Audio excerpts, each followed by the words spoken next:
What's up, everybody? It is time to talk about bounce back players. I'm not talking about the guys who were hurt and are going to come back and ball out this year. I'm talking about the guys who played most of the season in 2020 and maybe underperformed a little bit. So we're going to count them down from 5 to 1, starting at number 5 with Carson Wentz. The quarterback goes from Philadelphia to Indianapolis, where he reunites with Frank Reich. Some of Wentz's best seasons came with Reich as the offensive coordinator in Philadelphia. On top of it, he gets to play behind that great offensive line with the Colts and maybe the best wide receiver core he's had since his second season in the league.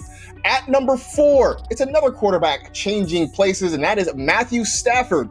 He goes from his time in Detroit out to the West Coast in Los Angeles. Look, last year, he averaged just 16.9 fantasy points per game. Compare that to 21.4 in 2019. The Lions have failed to have a 1,000-yard receiver for the first time since Stafford's rookie year last year. Now he gets an upgrade at the position with Robert Woods and Cooper Kupp, and an upgrade in offensive minds going to Sean McVay.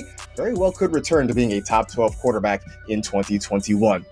Number 3, well, it's a guy who's going to be catching passes from Matthew Stafford, and that's Cooper Kupp. He was a wide receiver 4 in 2019, fell back to the wide receiver 26 in 2020, had his lowest career yards per target and air yards per target in 2020. Now he's got Stafford, which likely will increase that air yards per target number. Stafford more likely to push the ball downfield than we saw from Jared Goff over the last couple of years. That Stafford threw deep at the 12th highest rate among starting quarterbacks last season.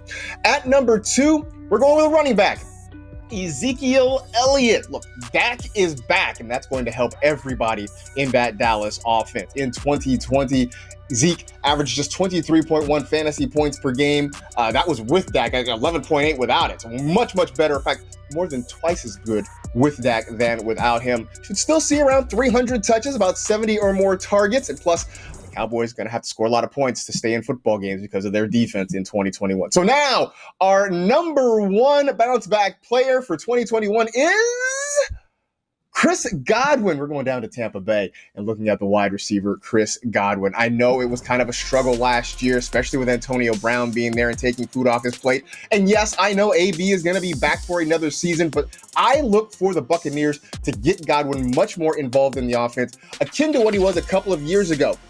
I don't think he's going to be a top 3 overall receiver, but I think he's going to get a lot closer to being a fringe wide receiver 1. He's playing in a prove-it year on the franchise tag, and I think he will find a rhythm with Tom Brady. He had 7 or more targets in 4 of the final 6 regular season games. I look for Chris Godwin to be back to being a relevant week-to-week potential league winner for a lot of fantasy managers. There you go. As your bounce back players for 2021, you want more fantasy goodness? Be sure to check out the NFL Fantasy Football Show wherever you download fine podcasts, and be sure to like and subscribe here on our YouTube channel as well. In the meantime, happy drafting. We'll see you soon.